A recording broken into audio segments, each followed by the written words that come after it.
สวัสดีครับวันนี้ก็มาถึงดอยสุเทพแล้วนะครับกำลังจะเตรียมตัวขึ้นไปข้างบนนู่นเนี่ยเราอยู่นี่แหละวันนี้ก็มาเที่ยวดอยสุเทพนะพาทุกคนนะวันนี้ก็ผมจะพาทุกคนขึ้นไปไหว้พระดอยสุเทพนะครับผมโอเค let's go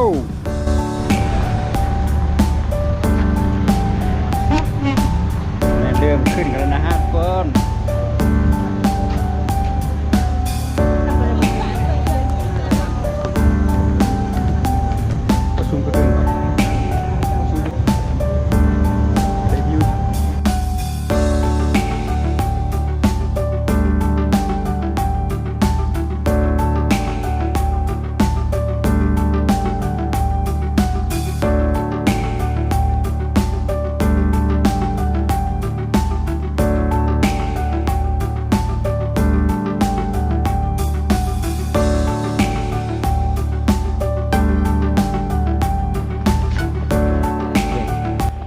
เหล็กเยอะเหล็กขั้นบันไดเยอะไปเรื่อยๆครับงูคนล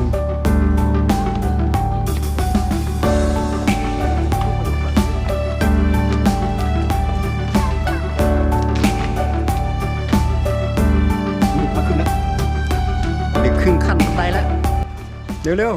ๆเลยได้ยังเลยได้ยังดู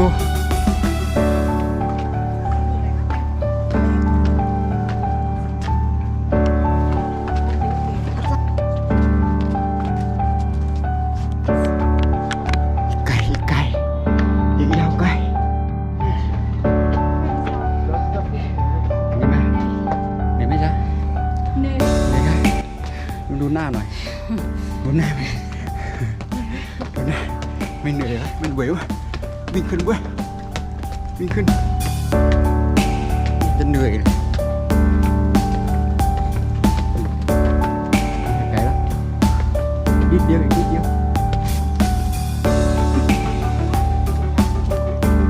วิ่งไม่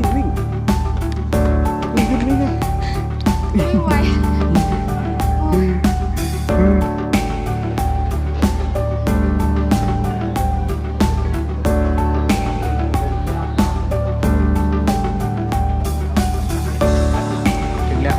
ถึงแล้วในข้างบนสวยมากนะพาไปไหว้ไปเที่ยวไปเดินดูใครจะมาเราขับรองเท้าตรงนี้นะใครมานะเดินไปข้างใน